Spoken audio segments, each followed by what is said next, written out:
Assalamualaikum warahmatullahi wabarakatuh. Pada tahun 2002, saya berusia 18 tahun dan pada waktu itu saya mengenal agama Islam. Saya mengenal agama Islam sekira pada bulan Oktober dan pada waktu itu adalah bulan Sya'ban.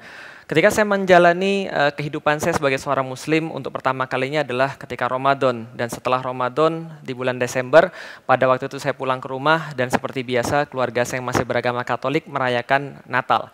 Pada tanggal 25 Desember mereka bisa merayakan Natal dan pada waktu itu saya harus menyampaikan satu hal pada orang tua saya yang memang sesuatu yang tidak pernah saya duga untuk saya sampaikan. Sesuatu yang mungkin berat sekali bagi saya untuk saya sampaikan mengingat agama mereka yang masih agama Katolik. Saya ingin menyampaikan bahwa saya menghargai perayaan agama mereka, menghargai perayaan Natal, namun saya tidak bisa untuk mengucapkan selamat Natal. Kenapa? Karena ini adalah sebagian daripada keyakinan saya dan sebagian daripada pengakuan terhadap keyakinan dan akidah mereka. Maka tatkala saya sampaikan pada bapak saya kaget kemudian berkata pada saya, "Lik, berarti agamamu tidak toleran dong. Berarti agamamu tidak bisa menghargai agama orang lain dong." Saya katakan, toleransi di dalam agama saya terkandung dalam sebuah kalimat yang sangat utuh, lakum dinukum waliyadin. Bagimu agamamu dan bagiku agamaku. Itu adalah toleransi di dalam Islam yang bersifat utuh. Toleransi di dalam Islam artinya adalah kita memahami di mana standing ground kita, memahami di mana akidah kita, memahami keyakinan kita, dan dari sanalah kita mengetahui yang mana yang boleh dilakukan dan yang mana tidak boleh dilakukan. Dan di dalam Islam, perbedaan tidak menjadi suatu masalah yang harus diperdebatkan, apalagi dicela ataupun dilaknat. Rasulullah mencontohkan kepada kita bahwa tidak pernah sekalipun beliau melaknat, tidak pernah sekalipun beliau mencela orang yang berbeda agama. Di dalam Islam, la ikraha fid din, tidak ada paksaan di dalam agama Islam. Maka Islam menghargai setiap orang dengan keyakinannya masing-masing.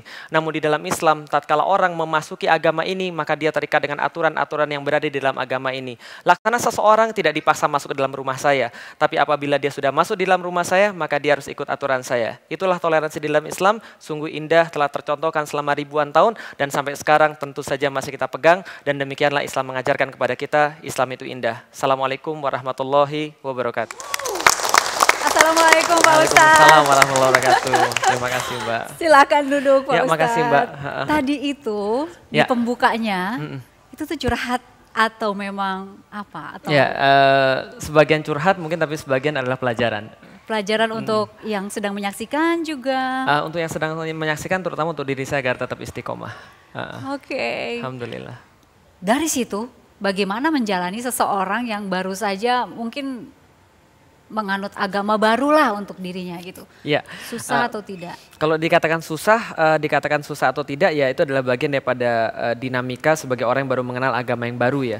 Kita harus menghafalkan sesuatu yang baru, suratul Fatihah harus dihafalkan, mempelajari gerakan sholat, mempelajari segala macam fikih. Nah alhamdulillah. Sholat pertama? Sholat pertama langsung Mbak. Jadi saya diislamkan. Subuh itu? Enggak, jadi waktu itu subuh saya cuma bersyahadat dan mengatakan bahwa saya akan masuk Islam, tapi syahadatnya beberapa waktu lagi setelah itu. Kalau saya nggak salah seminggu setelah itu prosesi formalitasnya. Nah jadi sholat saya yang pertama itu sholat Isya, itu sholat pertama saya. Gimana caranya? Saya tanya pada Ustadz Fatih Karim, Kang gimana ini caranya Kang? Udah gampang, gimana caranya? Ikut aja sebelah kiri kananmu. Nah akhirnya saya sholat waktu itu didampingi sama Ustadz Fatih Karim dan teman saya yang lain. Nah, jadi kiri kanan saya ada orang lagi sholat, saya lihat kiri dan kanan. Ya maklum lah karena orang nggak pernah sholat. Lihat dulu gitu. Bacaan pada saat imam sedang mengumandangkan surat-surat kan tinggal mendengar saja. Tapi kan ada bagian-bagian yang diem. Ya itu gimana? Nah saya juga tanya, ini saya nggak hafal nih bagaimana ayat-ayatnya. Ustadz Fatih katakan sampaikan aja subhanallah walhamdulillah wala ilaha illallah Allahu akbar. Zikir aja pada Allah, ingat Allah. Tapi kalau nggak bisa subhanallah walhamdulillah wala ilaha illallah Allahu akbar, ya udah Allah, pokoknya ingat Allah. Nah selama itu kemudian dipelajari. Subuh alhamdulillah sudah ingat beberapa ayat-ayat tentang Al-Fatihah. Tapi seminggu setelahnya saya sudah hafal Al-Fatihah. Sudah hafal semua? Sudah hafal insya Allah. Oke. Keluarga, teman-teman dekat, banyak pertanyaan nggak? Jelas, yang paling heboh itu ketika hari itu kan hari Kamis, saya kemudian syahadat, Jumatnya saya pergi ke Jakarta. Senin harinya baru kemudian teman-teman tahu bahwa saya Muslim. Tiba-tiba Felix Xiao sholat itu semua geger, seluruh kakak kelas geger. Lah kenapa? Ini ada Felix Xiao ikutan sholat. Lah semuanya kemudian geger dan kemudian termasuk teman-teman saya juga sama. Sempat izin orang tua nggak? Atau tanya atau ya namanya juga seorang anak gitu ya. 3 minggu setelah itu baru baru saya bilang pada bapak saya bahwa saya akan masuk Islam. Reaksinya? Saya sudah masuk Islam. Reaksinya ngamuk. Ngamuk dalam bentuk? Kamu udah gila kamu ya? Saya nggak gila. Masukan jin? Nggak juga. Masukan setan? Nggak juga. Baru kemudian terus berlanjut diskusi. Siapa itu? Ayah? Ayah saya. Sempat diusir? Enggak sempat diusir, kayaknya dia nggak terlalu tega kayaknya. Mungkin ancaman iya, tapi kalau diusir enggak. Ancamannya? Ancamannya pertama kali pada waktu saya tidak mau mengucapkan selamat Natal, karena saya sampaikan pada bapak saya bahwa birrul walidain, bahwa hormat pada kedua orang tua, berbakti pada mereka adalah sesuatu di dalam Islam yang ditaruh nomor 2 setelah Allah dan Rasul. Setelah Allah dan Rasul dan berjihad di jalannya. Jadi gampangnya ya, setelah Allah adalah orang tua. Maka saya katakan bahwa birrul walidain adalah perkara yang harus saya lakukan pada mereka. Tapi kalau soalan ini saya tidak bisa untuk menyampaikan, karena kenapa? Bagi saya adalah pengakuan terhadap akidah orang lain. Nah, ketika saya sudah meyakini seperti itu, entah kalau orang yang lain yang nggak meyakini, tapi kalau saya sudah meyakini seperti itu, saya katakan saya tidak bisa. Maka beliau katakan, ya saya tidak apa-apa, tapi tolong kamu ucapkan sama teman saya, jangan buat saya malu di depan umum. Saya bilang saya juga nggak bisa. Nah, akhirnya waktu itu dikatakan ya sudahlah kalau gitu kamu keluar aja dari rumah. Itu yang pertama. Yang kedua, ketika saya mau minta nikah, saya juga diusir juga. Yang ketiga pas udah mau nikah, itu saya juga udah mau diusir. Nah, tapi dalam waktu yang tepat ternyata Allah punya rencana lain. Apa itu?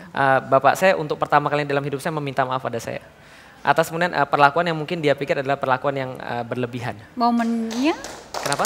Momennya seperti apa pada saat momennya ketika saya ingin menikah dengan istri saya, terucap satu kata-kata yang tidak pantas dari ayah saya, dan saya protes pada waktu itu karena itu adalah penghinaan terhadap Islam satu, kedua penghinaan terhadap orang-orang Muslim. Maka saya katakan ini adalah sesuatu perkara yang tidak pantas. Lalu kemudian beliau sampaikan ya bahwa ya ini adalah sesuatu kenyataan. Saya katakan tidak. Lalu kemudian kita berdebat di situ sangat lama sekali sampai terlontar dari ucapan beliau, sudah kalau gitu kamu urus saja pernikahanmu sendiri. Anggap aja nggak usah ada bapakmu, urus saja sendiri, uang dan sebagainya urus saja sendiri. Saya bilang ya nggak ada masalah, Allah Maha memberikan rezeki. Dia bilang yaudah kalau gitu minta aja sama Tuhanmu. Ya sudah, saya katakan kalau gitu saya sudah akan sendiri. Dia bilang sudah, anggap aja saya kehilangan satu anak. Saya katakan sudah kalau gitu saya telepon teman saya, minta pick up untuk disediakan ke rumah saya. Saya telepon calon istri saya waktu itu yang jadi istri saya yang sekarang. Dek, gimana ini ceritanya? Kalau memang kita mau lanjut ya sudah, berarti saya pergi ke tempatmu. Tapi kita nikah nggak secara rencana. Berarti kita cuma akad saja. Setelah itu nggak ada apa-apa, cuma ada saksi, kita nikah secara Islam dan kemudian kita lanjut untuk kemudian berjuang di jalan Islam. Karena memang kita nikah bukan karena apapun selain daripada ketaatan pada Allah. Dia katakan oke. Ya akhirnya kemudian saya telepon teman saya tadi. Nah akhirnya ketika saya mau pergi ya bapak saya nelpon dan kemudian bilang bahwa minta maaf, lalu kita lanjutkan situasi seperti semula. Kalau ibu? Ibu saya ini agak sedikit emosional. Nah karena emosional inilah agak sulit diajak diskusi. Jadi kalau dengan ibu saya lebih enak untuk sudahlah kalau ada perkara yang dia tidak suka saya lebih baik diam untuk biar tidak ada konflik dengan ibu, dan ada kesempatan ya untuk menunjukkan amal-amal baik. Dengan itulah saya berdakwah pada ibu saya. Sampai sekarang tapi sampai hubungan sekarang baik? Alhamdulillah baik. Ustadz, kalau namanya 1 jam lebih dekat ya, itu kita harus tahu masa-masa kecilnya gitu ya. Mau dibongkar lebih lanjut ya? Silahkan. Oke, kita ingin tahu awal-awal ada 3 pertanyaan bukan? Betul. Di kepala Ustadz Felix. Pertanyaan yang mendasar filosofisnya adalah tentang past, present, and future. Tentang masalah dari mana asal saya sih sebenarnya. Saya ini diciptakan dari siapa sih sebenarnya? Dari mana sih saya bisa hadir di sini? Yang kedua, akan kemana sih setelah saya mati? Setelah saya mati itu gelap atau apa sih? Atau seperti apa sih kondisinya? Yang ketiga adalah sebenarnya ngapain sih saya ini di dunia? Nah jadi pastnya adalah saya ini dari mana? Future-nya adalah akan kemana saya setelah mati? Dan present-nya adalah ngapain saya sekarang di dunia? Ya saya tanya pada orang tua. Dan saya tanya pada orang tua, dari mana asal saya? Mereka menjawab ya dari bapak dan ibumu lah. Bapak dan ibu dari mana? Dari kakek dan nenek. Kakek dan nenek dari mana? Dari buyut. Nggak selesai-selesai karena gitu-gitu terus. Itu saya cari juga pada agama dan ternyata yang saya dapat juga jawaban yang tidak memuaskan. Jawaban yang mungkin klaim atas klaim. Nah ternyata setelah saya setelah saya mencari dalam agama tidak dapat, setelah itu saya mulai mencari pada hal-hal yang lain. Saya dapat waktu itu pada pelajaran biologi. Asal manusia dari mana? Dari evolusi. Manusia asalnya dari monyet. Saking sangat tertariknya saya pada pertanyaan dari mana asal manusia ini, saya mempelajari serius biologi sampai saya diwakilkan dari sekolah untuk menjadi olimpiade biologi.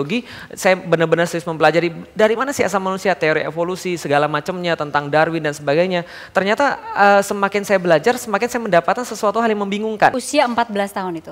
Ketika SMP kelas 3. SMP kelas 3. Itu masih sangat muda gitu kan untuk pencarian itu? Betul, masih sangat muda, tapi memang saya hidup dalam dunia yang kurang ajar waktu itu ya. Karena memang saya tidak belajar agama dari orang tua, saya juga nggak belajar agama dari otoritas yang ada, tapi saya belajar agama waktu itu lebih banyak dari game.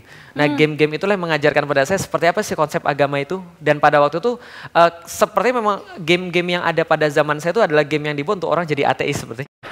Serius? Serius. Emang gamenya berupa apa? Misal, ada dulu ketika saya lahir tahun 84, ketika tahun 90-an game yang sangat terkenal ketika PlayStation 1 masih merajalela adalah Final Fantasy 7. Nah di situ bercerita tentang segala sesuatu yang mereka menyampaikan bahwa Tuhan ini sebenarnya tidak ada, yang adalah energi bumi. Dari pencarian belok-belok seperti itu ya, Ya. sampai akhirnya merasa bahwa belajar, ingin mengetahui banyak tentang Islam gitu. Jadi ketika saya SMP kelas 3, saya sempat setelah ateis saya jadi agnostik. Jadi setelah saya kemudian tidak percaya akan Tuhan, jadi seseorang yang percaya akan adanya Tuhan tapi tidak percaya akan adanya agama. Agama ini munafik, semuanya bohong. Buktinya apa? Pengikut-pengikutnya sama aja kok semua. Maka saya hidup 5 tahun kemudian dengan pemikiran bahwa saya tidak perlu agama. Karena kalau cuma untuk baik, ya saya juga bisa baik walaupun tidak usah pakai agama. Yang penting saya mengakui adanya Tuhan, bahwa Tuhan itu pasti ada karena saya tidak bisa menafikan Tuhan setelah saya berpikir. Nah setelah kemudian berlalu semua itu, 5 tahun kemudian saya masuk IPB semester ketiga, waktu itu ada seseorang yang bilang pada saya, Lik, kamu masih ingin tahu tentang Islam, kamu masih mau cari tahu tentang kebenaran? Saya katakan iya. Maka dia bilang, iya kalau gitu coba ketemu aja dengan ustadz saya. Saya bilang enggak deh makasih. Lah kenapa? Ustadz kan membosankan, ngomongnya surga, neraka, pahala, siksa, paling itu aja. Enggak ada ustadz yang benar. Terus kemudian dia bilang enggak, ini ustadz saya beda. Dia orangnya masih muda tapi omongannya penuh dengan hikmah. Saya katakan ya sudahlah, nothing tulus. Kalau saya ketemu dengan ustadznya lantas saya tidak setuju, ya saya juga tinggal meninggalkan saja dia tanpa meyakini. Jadi, dia. Ketemu ustadz juga malas-malasan. Tapi akhirnya saya ketemu juga dengan ustadz tersebut. Memuaskan? Masya Allah. Assalamualaikum. Nah ini ustadznya ini. Tapi beliau sekarang sudah jauh lebih tua. Iya, jadi dulunya ganteng tapi sekarang lebih gantengan muridnya.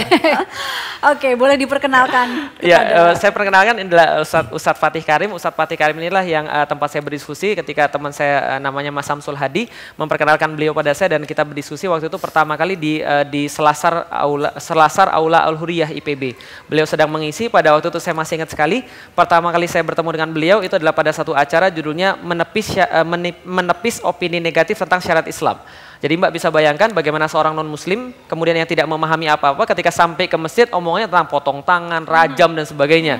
Dan beliau menyampaikan bahwa ini syariat Islam tidak negatif, syariat Islam itu positif sebenarnya, melindungi orang dan sebagainya. Nah ketika itu selesai itu kita berdiskusi, ternyata Masya Allah, saya melihat ini orang penampilannya pasti seperti ini, pecinya biasa, baju kokonya biasa, celananya biasa, tapi omongannya tentang kehidupan ini sama fasenya dengan omongannya tentang akhirat. Nah saya bilang pada Ustadz Fatih Karim, Kang kalau gitu kita harus lanjutkan kajian kita harus lanjutkan obrolan kita. Beliau katakan, oke baik. Pak Ustadz, ketika datang ya seseorang sipit gitu ya, dan mengaku juga nggak beragama begitu ya, apa nih dengan cara bicara yang seperti ini, banyak tahu, banyak ingin tahu juga gitu, pusing nggak Pak Ustadz? Iya, bahkan yang mengagetkan adalah saya malam itu, saya ingat malam Jumat ya, kedatangan mahasiswa pakai sendal jepit, kemudian ke kosan saya, gondrong, kemudian ya saya awalnya berpikir bahwa ngapain ngeladenin orang kayak gini gitu, karena nggak ada gunanya, karena yang saya dengar beliau ateis gitu. Tapi kemudian beliau pertanyaan pertama itu menggelitik sehingga saya bilang nih orang harus dijelasin dengan dalam. Apa pertanyaan pertama? Pertanyaan pertama, Tuhan itu sebenarnya eksis, tapi sebenarnya bagaimana kita bisa meyakin bahwa Islam itu benar? Bagaimana Anda bisa menunjukkan Islam itu benar sementara saya melihat realitas Islam itu seperti itu? Kemudian yuk kita masuk kamar saya. Nah jadi akhirnya di kosan saya itu di lantai 1 kita diskusi. Saya masih ingat banget setelah makan kita ngobrol jam 8 sampai jam 5 pagi, nggak makan, nggak minum lagi, dan nggak ke toilet. Ngobrol terus. Jam 8 sampai jam 5 pagi, nggak makan, nggak minum, nggak ke toilet. Betah banget.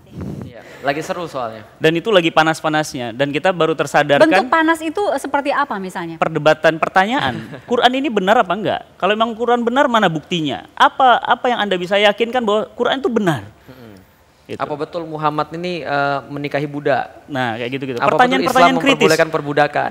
Dan kita bisa membayangkan. Panas dong ya Pak Ustadz. Wah itu luar biasa. Sampai kita nggak terasa dan kita akhirnya terasa itu, saya masih ingat jam 4 malam itu udah menjelang subuh. Kemudian kita dua terdiam. Dan kemudian saya tanya, lantas gimana? Mau kemudian menerima kebenaran ini atau tidak? Hidup adalah pilihan. Kemudian agak terdiam sejak lama dan terdengar azan, saya ingat saya waktu itu. Kemudian beliau mengulurkan tangannya dan beliau mengatakan, Kang, saya bersahadat. Nah pada saat bersahadat. Detik itu juga? Ya. Subuh itu juga? Ya. Ketika beliau bersahadat, kemudian saya peluk dan kita bimbing dia bersahadat. Dan ya kita berdua menangis berdua, dan subuh itu kemudian saya ajarkan berwudu dan seterusnya. Kenapa dalam waktu sekian jam sudah langsung percaya dan ingin langsung bersahadat? Ya, pertama memang ini adalah pencarian lama ya. Jadi saya sebenarnya kan memang mencari sebenarnya Tuhan ini ada atau enggak sih dulunya. Tapi setelah saya dapat tahu Tuhan ini siapa sih sebenarnya. Argumen-argumen saya ini mau dihancurkan dari dasar. Seolah-olah Al-Quran ini ingin mengatakan surat Al-Baqarah ayat 23, udah delik, nggak usah banyak ngomong, gini aja. Kalau kamu memang pinter, kalau kamu memang hebat, kalau kamu memang luar biasa, kamu datengin aja semacam dengan Al-Quran ini. Satu surat aja, pilih deh 114 surat yang mana yang paling mudah, yang mana yang paling pendek, silakan datangkan yang semacamnya. Kalau kamu bisa berarti Al-Quran salah. Tapi kalau kamu nggak bisa, berarti Al-Quran benar dan kamu ikut saja. Fair, adil. Nah waktu itu loh saya berkata pada beliau, iya saya masuk Islam. Lah kenapa? Ini segel ini. Karena di dalam kitab-kitab lain yang saya baca, dalam kitab-kitab suci agama lain yang saya baca, tidak ada segel semacam ini. Segel semacam ini cuma ada di dalam Al-Quran. Oke, Pak Ustadz. Ya. Pandangan Pak Ustadz terhadap sosok Ustadz Felix ini sekarang? Jadi beliau itu benar-benar rasional, mencari dan tidak akan meyakini sesuatu kalau dia nggak yakin. Dan ini yang nampaknya jarang dimiliki oleh muslim sekalipun sejak lahir. Nah, oleh karena itu ketika dia menemukan Islam, dia seakan-akan menemukan hal baru yang paling monumental dalam hidupnya. Itu sosok Felix yang pertama. Yang kedua, memang luar biasa cerdas. Jadi bayangkan pada saat malam itu saya menjawab pertanyaannya. Dan Allah mudahkan lisan saya untuk melembutkan hatinya. Dan alhamdulillah pada saat itu beliau memilih Islam. Gitu. Tapi sosok itu luar biasa. Baik, Pak Ustadz terima kasih sudah hadir di 1 jam lebih dekat bersama Felix Xiao. Kami kembali saat lagi.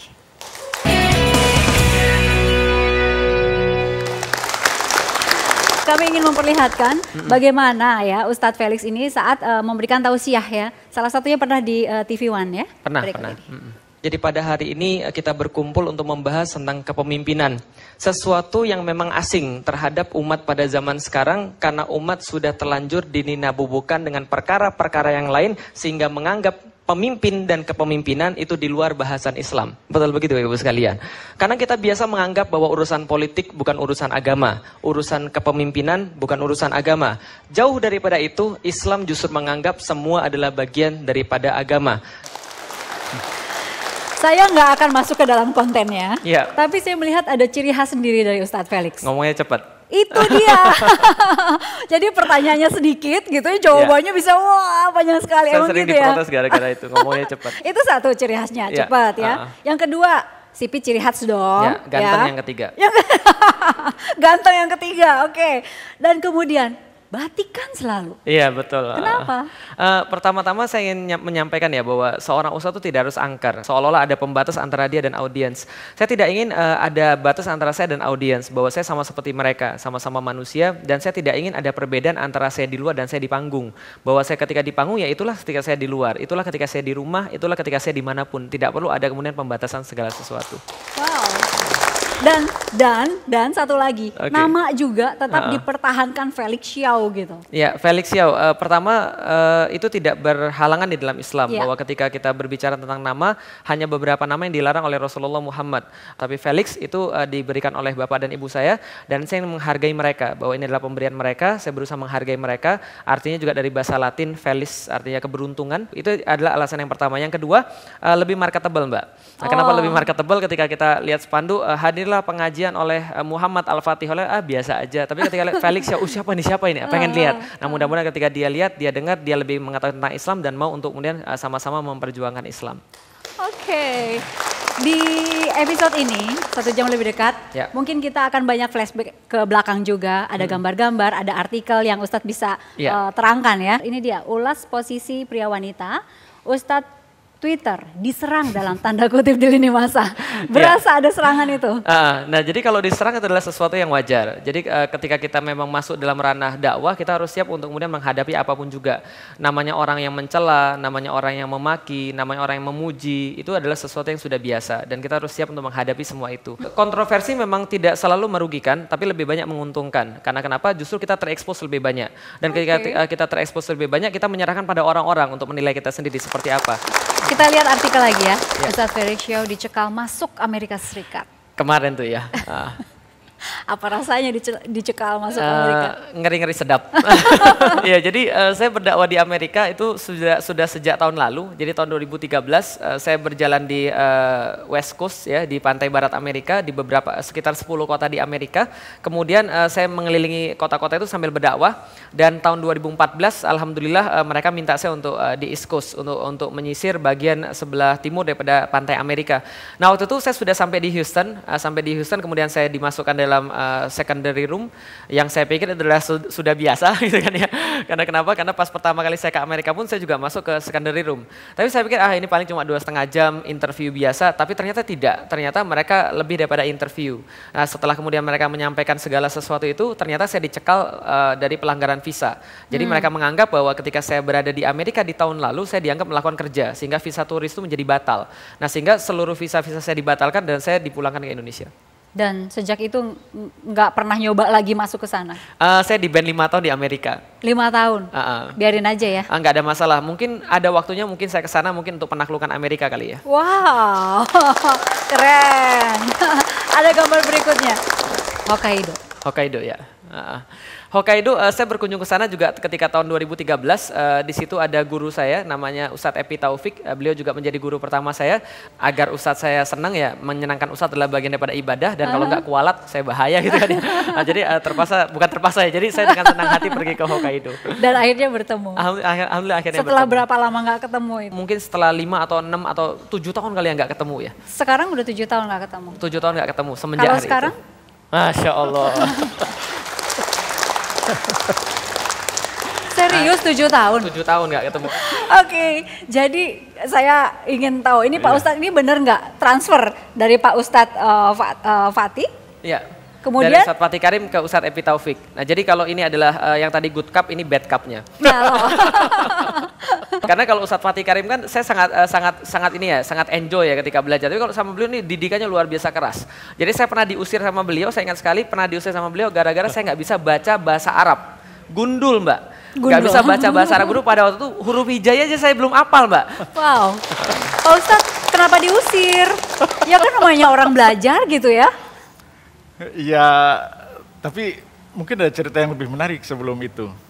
Entah mengapa yang terlintas dalam pikiran saya, langsung pertama keluar, antum sudah sunat belum? Saya bilang. Jawabannya adalah? Belum, ya. Jadi saya bilang, antum sunat dulu baru ngaji sama saya. Keras kan Mbak ya? Ya setelah itu kita mulai dan saya masih ingat waktu itu memang, saya sendiri jadi tertantang. Karena beliau ini baru masuk, belum lama masuk Islam, saya keturunan gitu ya, dari lahir masuk Islam, tapi semangatnya luar biasa. Kita janjian jam 8 malam kajian itu, ya, di kamar kos saya. Jadi suatu waktu pernah, karena keretanya mogok, jadi singkatnya saya sampai jam 10 malam. Beliau ini masih menunggu. Berarti udah berapa jam itu? Iya, 2 jam menunggu. Ya. Pas juga saat itu mati listrik. Nggak jadi belajar dong? Jadi, kita jadi ngaji mulai jam 10 malam sampai jam 12 malam di kamar saya dengan 1 lilin. 1 lilin? 1 lilin penerangannya. Jadi luar biasa. Kan malu kalau gurunya lebih tidak semangat dibanding muridnya kan. Pak Ustadz Evi, sedikit aja. Ya. Ada momen-momen mengusir gitu kan. Terus ada momen-momen apa lagi kalau dikatakan Pak Ustadz ini cukup keras ngajarnya gitu? Sebenarnya menurut saya itu paling ringan itu. Ada satu lagi, rapat kita nggak bawa data, suruh pulang. Jadi yang paling saya ingat daripada beliau adalah, Lik, jangan bicara kalau nggak ada data. Jadi itu sangat menancap pada saya. Jadi sampai sekarang ketika saya berbicara apapun, saya harus ada data. Saya nggak mungkin berbicara kalau saya nggak punya basis data. Nah, karena itulah kemudian ya mungkin karena beliau pendidik, basis sains, kemudian penelitian, nah itu kemudian saya ambil banyak daripada beliau. Baik, sekarang dua-duanya ada di sini. Ya. Mungkin ada sesuatu yang ingin disampaikan. Beliau ini kemudian saya katakan bahwa ketika saya harus berhutang pada 2 orang, maka saya berhutang sama Ustadz Epi Taufik dan Ustadz Fatih Karim. Karena beliau inilah membentuk dasar-dasar saya sebagai seorang muslim. Berhutang itu dibayar dengan cara apa dong? Masya Allah, saya pikir mungkin mudah-mudahan doa saya pada Allah untuk mereka berdua cukup. Amin. Kami masih memiliki beberapa segmen lagi ke depan ya. Untuk Pak Ustadz terima kasih. Ya, sama-sama. Kami kembali saat lagi.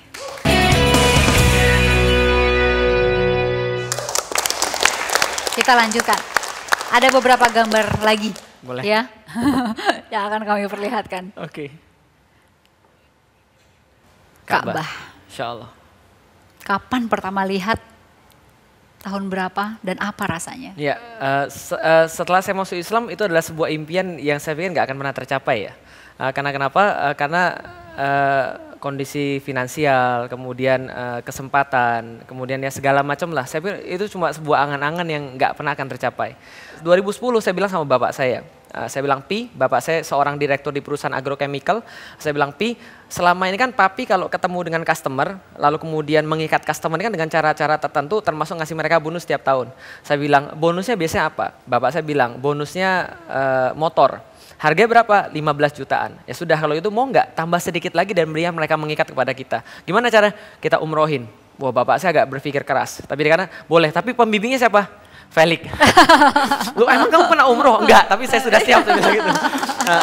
Akhirnya kemudian singkat cerita kita laksanakan ide gila ini kemudian untuk umroh bersama petani gitu kan ya. Untuk umroh bersama penjual-penjual R1 daripada perusahaan kita. Akhirnya kita kumpulin sekitar 25 orang dan sebelum itu saya bilang gini, saya sangat menginginkan banget bahwa istri saya barang-barang saya di situ. Ingin kemudian bareng-bareng untuk bersujud, rasanya nggak enak banget kalau sana cuma saya sendiri di sana. Akhirnya kemudian saya berpikir, berdoa pada Allah, duit-duit itu nggak kunjung datang juga. Akhirnya kemudian bapak saya bilang, Lik, kamu di sana gimana nanti? Iya sih, pengennya sih Iin ikut, pengen istri saya ikut. Bapak saya bilang, udah kenapa nggak ikut aja? Duitnya dari mana, Pi? Ikut aja, papi yang bayarin. Ya. Alhamdulillah, tahun 2011 akhirnya saya berangkat sama istri saya untuk pertama kita lihat Ka'bah, Masya Allah. Kemudian setelah selesai kita tawaf, kemudian kita sholat di Maqam Ibrahim, kemudian di depan Maqam Ibrahim kita kemudian berdoa dan saya bercucuran air mata di situ. Kita telepon bapak saya dan saya bilang, Pi, Felix di depan Ka'bah. Dan kemudian kita mendoakan bahwa dia agar masuk Islam. Ya sesuatu yang mungkin pada saatnya Allah lebih tahu kapan itu saat yang lebih tepat. Oke. Kita langsung bergerak ke gambar berikutnya. Ya. Apa ini? Itu kos-kosan yang tempat saya masuk Islam. Lokasinya kos-kosan Ustadz Fatih Karim itu. Dan ini bentuknya masih seperti ini sekarang? Udah berubah banyak. Pas saya datang sana jauh lebih sederhana. Kalau nggak bisa dikatakan minimalis. Bapak banget. ini pernah serumah? Masya Allah. Perkenalkan dong. Ya, jadi ini abang ini namanya Ruli Faisal. Jadi teman saya ketika kita sama-sama kos di Aroya. Jadi Aroya itu dulu kita ambil dari benderanya Rasul yang berwarna hitam terus kemudian ada tulisan La ilaha illallah Muhammadur Rasulullah. Nah, ketika saya sudah masuk Islam, Ruli ini termasuk orang yang tinggal sekos-kosan dengan saya dan termasuk bagian daripada aktivis dakwah juga. Itu patungan kos-kosannya? Iya, bayarnya? Dulu kita pindah dari Pajajaran ke ini. Dari Baranang Siang. Baranang Siang ke Dermaga itu. Nah, kita cari rumah kosan yang baru. Nah, Felix termasuk salah satunya. Nah, kita ada beberapa orang yang sudah ngaji, itu saya, Samsul, dan Asril. Nah, beliau ini belum ngaji, malah belum masuk Islam juga gitu. Nah, setelah masuk Islam malah bagusan dia Islamnya gitu. Ini yang pertama kali ngasih sarung ke saya. Jadi saya banyak sholat pakai sarungnya Ruli Faisal ini. Sarungnya masih ada nggak sekarang? Masih ada tapi udah bolong. Maksudnya minta dikasih lagi gitu maksudnya. Kenapa merasa harus kasih sarung gitu? Ya karena kita kan harus support beliau gitu di tengah keluarganya yang ditolak seperti itu. Felix ini kalau misalnya setelah masuk Islam malah dia yang bangunin subuh semuanya di kosan kita gitu. Masuk ini saya bangunin subuh. Susah dibanguninnya susah. Dia tutup palanya pakai bantal maksudnya. Aduh, ini baru masuk Islam tapi udah belagu gitu. Dan dia duluan yang ke masjid. Dia duluan yang ke masjid. Terus tiap azan duluan juga ya, gitu. Betul. Oke, di dalam kos-kosan yang bersejarah ini gitu ya. Itu kan rasanya dibangunin oleh Felix gitu ya. Subuh udah segala macam suruh sholat gitu. Puasa juga. Puasa pertama di kosan itu atau enggak? Ya, di kosan itu. Puasa pertama. Cukup menderita enggak waktu itu? Alhamdulillah puasa pertama cuma 2 kali kita enggak bangun subuh bareng-bareng. Karena kita enggak sahur bareng-bareng. Enggak sahur 2 hari itu. 2 hari aja. Apa rasanya puasa pertama? Alhamdulillah ya, jadi sebelum saya masuk Islam saya juga sudah melatih puasa sebenarnya. Jadi ketika puasa pertama bagi saya nggak terlalu susah. Nggak terlalu susah Cuma ya? memang suasananya Masya Allah. Ketika kita menyaksikan orang-orang muslim kan kadar keimanannya sangat meningkat ketika bulan puasa. Mereka lebih dekat dengan Allah, mereka lebih dekat dengan Rasul, mereka lebih mudah untuk disentuh hatinya. Dan itu pun yang terjadi pada saya. Ini udah 12 tahun nggak ketemu kan? Terakhir kita ketemu di bandara, Dik ya. Di bandara. Beliau mau ceramah. Barusan kemarin. 12 Oke, setelah 12 itu tahun. nggak sengaja? Nggak sengaja. Ya, sudah 12 tahun nggak temu. Kita kan flight pertama. Dulu waktu itu Felix mau ke Bali, ceramah ke Bali. Saya mau ke Lampung. Nah, ternyata kita sebelahan sholat subuh. Kita nggak saling menyadari, tapi kita takbir bersama. Iya. Takbir bersama. Ternyata di imamnya. sebelah saya juga kaget juga. Saat salam, ternyata loh Ustadz Felix. Saya bilang panggil Ustadz, dulu Felix aja gitu. Dulu Felix aja. Assalamualaikum Ustadz. Waktu di kos-kosan ya, sudah menduga nggak sih bahwa nanti suatu saat akan jadi Iya. ustadz gitu? Nah Felix ini anak yang super lah gitu, super. Otaknya encer. Nah itu mungkin karena bicaranya cepat itu karena otaknya memang encer. Pernah kita ujian tengah semester, ujian akhir semester. Nah ini kita sistem kebus malam, beliau tidur aja. Tidur, kerjanya tidur gitu. Karena stres Mbak, bukan karena pinter Mbak. Malah lampu kamarnya itu paling cepat mati duluan. Itu Felix tuh. Sementara Mas Ruli masih Masih belajar ya, semalam kita begadang. sampai jam 11, bahkan Samsul itu sampai di sofa gitu kan, belajar gitu. Beliau tidur. Karena dulu sebagai mahasiswa ya kan kita semua harus hemat Mbak ya. Jadi kalau kita mau ujian tuh kita langsung fotokopi Mbak dari cewek-cewek yang rajin nyatet. Nah setelah kita fotokopi 1 buku Mbak, kita robek jadi 2 Mbak. Nah kamu belajar ini, saya belajar ini. Nah jadi kita gantian Mbak. Nah saya tuh kalau ada 2 pilihan Mbak, saya selalu memilih yang ketiga Mbak. Jadi kalau ada pilihan antara belajar atau tidur, saya main game aja Mbak. Nah, jadi sebenarnya saya sebenarnya gelap itu main game dulu. Ya, tapi anehnya nilai dia lebih bagus daripada saya. Oke. Jadi pada saat itu nggak menduga sama sekali akan menjadi seorang ustadz. Ya nggak menduga. Ada diskusi agama lain datang ke kosan kita dengan beberapa orang itu. Beliau baru masuk Islam ikut nimbrung diskusi. Apa yang dia terbatas tentang pengetahuan tentang Islam, dia terus diskusi. Itu bagusnya Felix. Gitu. Yang lain melipir. Lainnya melipir. Oke, ini sahabat, teman lama. Ini kita jeda dulu, silakan ngobrolnya lanjut ya. Kami kembali saat lagi.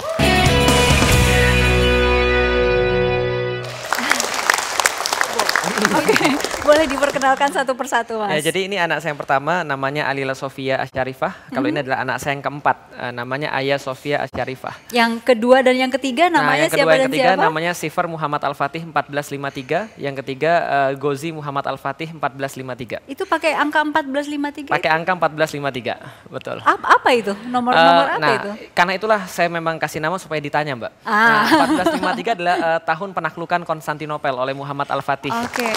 Kalau yang putri-putri nggak dikasih angka? Nah kalau yang putri-putri nggak dikasih angka karena memang mereka bukan tugasnya untuk berjihad. Oke. Nah jadi tugasnya laki-laki untuk berjihad. Istri belum diperkenalkan dong. Oh iya, ini adalah bagian daripada surga yang Allah janjikan pada saya, tapi di dunia sudah disegerakan. DP-nya ini kira-kira. Jadi namanya Parsini, namanya Parsini, nama kampungnya, nama kerennya Iin. Iin ya, oke. Ini sebelum lebih jauh lagi nih ya, ada gambar yang ingin kita perlihatkan. Jadi ini ada apa dengan sawah dan gadis-gadis nih? Iya, jadi saya kan mahasiswa pertanian Mbak ya. IPB kita lagi praktikum nanam kedelai.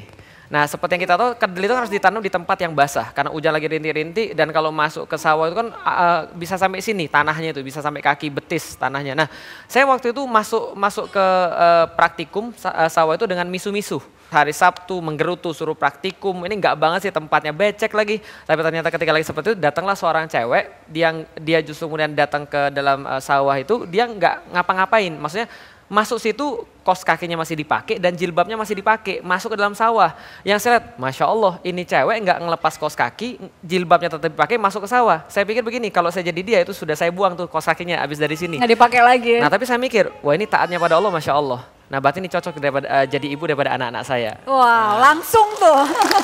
Nah saya kirimkan surat lewat rental komputer. Ini nanti kalau ada cewek yang ngambil, tolong dikasih. Karena waktu itu sangat tidak wajar kalau di IPB ada laki-laki dan perempuan ketemu berdua ngobrol, sangat tidak wajar. Bahkan ketika satu kelas pun saya sama beliau ketika ketemu lagi di koridor itu sama sekali nggak salam. Mbak kenapa Mbak nggak mau ngasih selamat atau apa gitu? Memang nggak kenal dan memang ya cuek gitu kan, jadi nggak apa ibaratnya ya bukan sesuatu yang apa ya tadi dibilang ya apa heboh banget, saya nggak termasuk yang seperti itu karena memang nggak terlalu begitu kenal dengan sosok beliau waktu itu. Waktu ini ada praktikum kedelai itu merasa diperhatikan? Tidak, belum. Jadi memang apa namanya ketika beliau sharing kan, waktu itu mulai merasa keberadaan Umi ada tuh waktu kapan gitu kan ya. Jadi kan waktu itu kan memang kita nggak saling kenal, tapi kok tiba-tiba menghitbah gitu kan ya. Berarti ada satu momen yang di situ beliau pertama kali ngelihat gitu kan ya. Nah beliau cerita lah ketika itu di sawah kejadiannya, jadi seperti itu. Jadi nggak ngeh sama sekali diperhatikan. Boleh tahu nggak berapa hari setelah peristiwa kaos kaki itu sampai kemudian meminta? Sebulan ya kali ya. Sebulan saya kurang masih ingat lebih. mungkin pas Januari saya menghitbah ya, tapi karena sesuatu dan lain hal akhirnya kita pending hitbahnya, akhirnya kita batalkan. Nah, kita baru serius lagi ketika memang saya sudah memenuhi syarat-syarat yang diberikan oleh orang tuanya, yaitu dia sudah lulus dan saya secara pribadi juga sudah hampir lulus pada waktu itu. Jadi tahun 2006 baru kita seriusin dan 2006 bulan Juni kalau saya nggak salah ya. Bulan Juni kita nikah. Oke, kenapa mau Mbak? Karena saya ganteng, Mbak. Jujur saja kalau Ustadz dengan background beliau yang Chinese, jujur saya sedikit takut gitu kan ya, karena memang dengan kondisi keluarga beliau yang sangat berbeda sekali dengan keluarga saya gitu ya Mbak ya.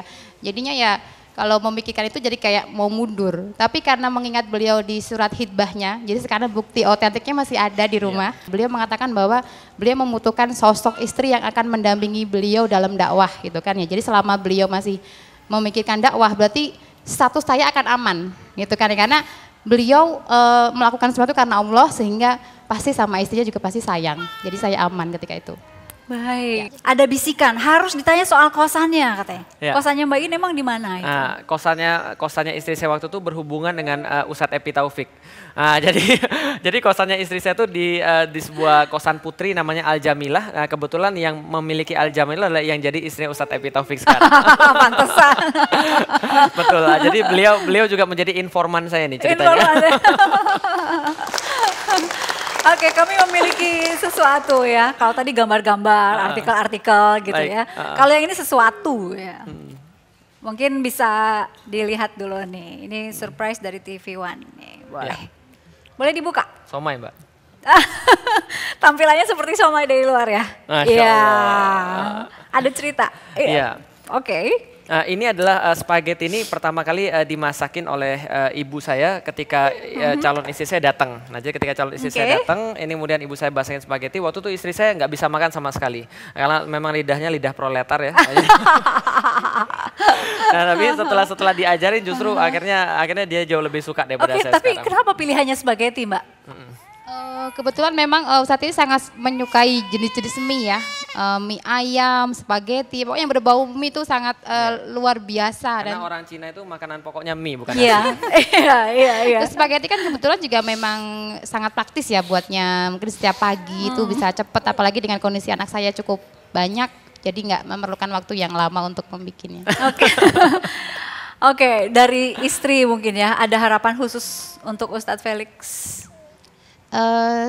Berharap Abi tetap istiqomah ya insya Allah, yang apa yang Abi dulu pernah azamkan satu persatu Allah sudah wujudkan gitu kan, yang bisa membuktikan kepada mungkin dulu orang-orang yang mungkin pernah menganggap remeh atau mungkin menganggap aneh gitu kan ya, dengan apa ya keinginan-keinginan beliau yang sangat mungkin nggak masuk akal gitu kan, tapi alhamdulillah satu persatu tuh beliau bisa wujudkan. Salah satu dulu ketika saya pertama kali menikah, beliau kenapa tetap ingin tinggal di Jakarta, karena ingin meratakan Jakarta dengan Islam. Ketika itu mungkin siapa beliau gitu kan ya, jadi orang juga tidak kenal gitu kan ya. Saya menemani beliau berdakwah dari satu tempat ke tempat lain dan dengan kondisi yang sangat memprihatinkan gitu kan ya. Tapi sekarang beliau subhanallah permintaan ngisi itu sampai kalau kata beliau udah muntah gitu kan. Ketika saya menghitbah istri saya, dalam surat itu saya katakan bahwa sekarang mungkin saya bukan siapa-siapa, tapi akan ada satu masa di mana kamu harus ridho ketika diduakan oleh Allah dan Rasul, bahwa saya akan keliling kemana-mana untuk memberikan kajian tentang Islam,